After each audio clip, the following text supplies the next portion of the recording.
According to the FLSA, any hours worked above 40 in a work week, 7 consecutive 24-hour days, is overtime and must be paid at an overtime premium. TimeClick 2019's Payroll Projection Report calculates an estimation of how much an employee's hours will cost you, including what their overtime hours cost you.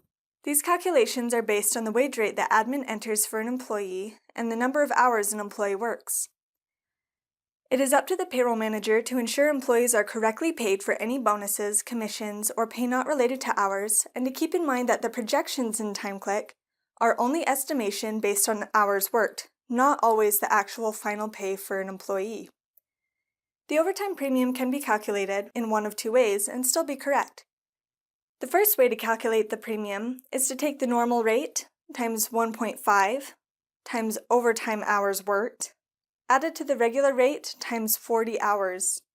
Or you could take the normal rate times all hours worked plus 0.5 times the regular rate, all multiplied by the overtime hours worked.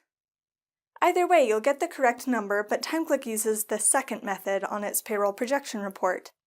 For example, Darren is earning $10 per hour and works 42 hours in the week. On the report, you'll see his overtime rate display as $5 per overtime hour. Then, under regular hours, you'll see 42 times $10 per hour, equaling $420. Added to that is the overtime premium of $5 times 2 hours.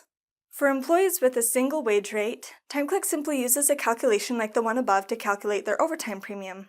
For employees with multiple wage rates, TimeClick uses the method of the weighted average for calculating the overtime premium.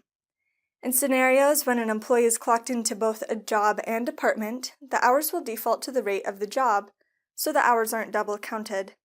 If you need to reverse this default so the hours count toward the department rather than the job when the employee is clocked into both, please contact our support team.